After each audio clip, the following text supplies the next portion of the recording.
The John Fourcade Show special here at Veterans Ford. Take a look at it. The big F-250 Super Duty Lariat. $10,750 in total savings, or $12,000 overall. What a deal here at Veterans Ford. The John Fourcade Show special. Come and get it.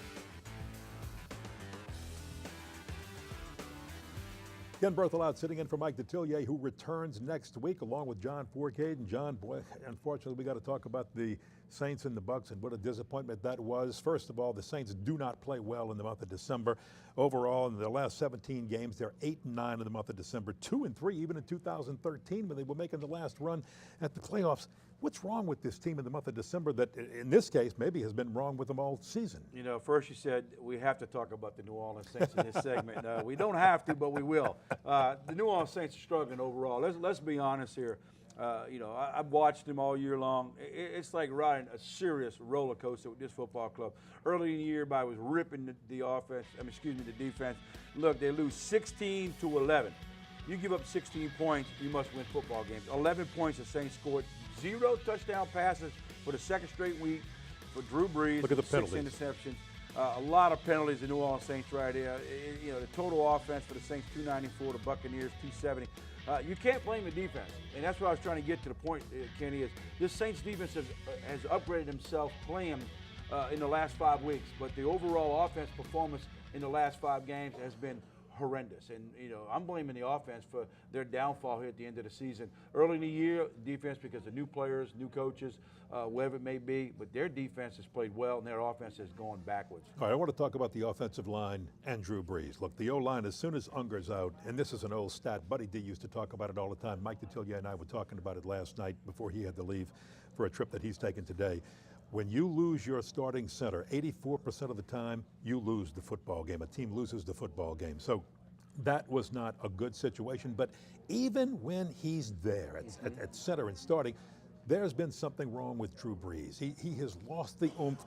Anybody who watched that game saw that he did not look off a receiver. Now, John, you were a quarterback. For Drew Brees, an experienced quarterback, not to look off a receiver, not to move the defensive backs around, that tells you something seriously is wrong. He's either thinking or he's got a problem. I'm going to go into my theory in just a moment. Oh, well, you know, Armstead's not helping him either. He's been injured so much this season. He's been in a game, out of a game, not sure. So now he's on the IR, and so he's out for the season.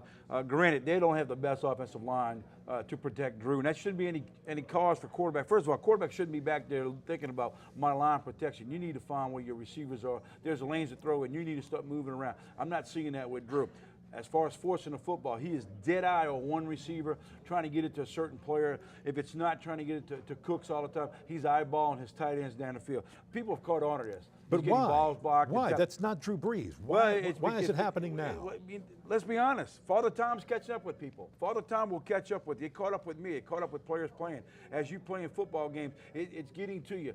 You know, his arm strength is not there, and he's probably had the most passing attempts in the NFL over the last 3 or 4 years, and it's the point where I say this: if the New Orleans Saints want to start winning football games, let me tell you what you need to do. Drew needs to throw between 3,400 and 3,800 yards a season, not 44, not 48, not 5,000. Get it in the 3,000-something yard range. I guarantee you this team will start winning. His arm is either tired, he's lost some oomph, possibly he's hurt. Now, if Drew Brees had a nagging injury that we didn't know about, Sean Payton wouldn't tell you. I understand that. Drew Brees would never blame performance on an injury because he's just not that type of a person. But when you see him trying to get rid of that ball quickly, it's leaving his hand. It doesn't have the oomph he's had on it in the past.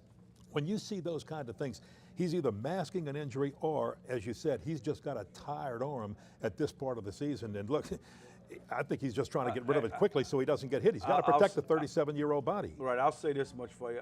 I don't see that he's injured because sometimes you can, you know, if it's the legs, you'll see some other different. I think that the fact that he's been throwing and playing for a long period of time. And I'm going to say this, folks. All this training camp, that stuff he does for all that extracurricular challenging the other 3 quarterbacks, the 2 quarterbacks, all this little quarterback challenge match, that's affected too. Why throw extra? Why throw extra thing? Why do extra stuff we don't need to? You're at the point of your career, the least amount of throws you're throwing in training camp is going to benefit you. And I've seen it happen where quarterbacks start throwing, they think they can play to their 42, 45, but when you're throwing the amounts of passes he's thrown in his lifetime, especially here in New Orleans, it's time for them to say, we got to find number 2. Yeah, another third all-time in attempts, but you know, it doesn't matter if you get a record that the Saints have right now. And here's the thing, last 2 games, 3 interceptions, no touchdown passes. No quarterback in the National Football League has ever done that 3 games in a row. Let's hope it doesn't happen to Drew Brees and the New Orleans Saints this week. They're going up against a team in the St. Louis Rams that Excuse me, Arizona. Sorry, the Arizona Cardinals. Yeah, what am I thinking of? They played the Rams a while back. Flashback. That might have been a game that turned everything when they played the Rams and they put all those 49 points on the board. They go out to Arizona, play Cardinals. A bad football team. But the Cardinals have a beat-up secondary. Right. So if Drew Brees is going to do something, that's the point I'm trying to make. He's going to do it against this secondary. I mean, they are really banged up. Well, you know, we're going to look at their matchup right now. They go to Arizona in Phoenix. It's a game where they're playing against a bad football club right here. There's a 5-8 team against a 5-7-1. The regular season series, the Cardinals are up 15-13 right now, and the home team has won the last 5 meetings. And you know, it's a late afternoon game too.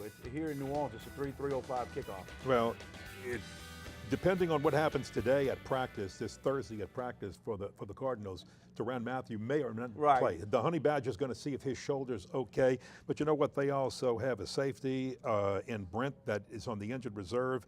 Another one of their cornerbacks is suffering with a back injury. So right now, if you're going to do something with the passing game, if you're going to move your football team with the passing game, if you can't do it against the Cardinals, then well, I mean, you can say all you want about it. Can't do it against the Cardinals secondary. They got Peterson back there. I don't care if anybody says one of the best, if not the best cornerback in the NFL. But it's still got some players up front that scare me. Their defensive front line is pretty doggone good. They got Campbell. I mean, he's all about 6'9", 6'8". He's a big boy up front. They got some guys up front. I don't care if you talk about their secondary, but this is a team that can still beat you. I mean, they just got rid of they fired one guy, Floyd, for having a DUI this past week, one of their wide receivers. Right. He's going off the ball club. Fitzgerald, they got some good football players. Arizona was picked this year by a lot of people to make it to the Super Bowl.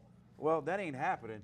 But the Saints are on a team that can go out there and scare me. I don't think Arizona's going to be scared. Well, they got Fitzgerald, and you don't have. But you got a bad quarterback, though. Well, yeah. Carson Palmer hasn't played well. That's the big factor for the Saints. With the Saints defense, the way they play lately, they're going against one of the best quarterbacks for them. It's Carson Palmer. So go against Carson Palmer, who hasn't played very well. Saints defense are licking their chops.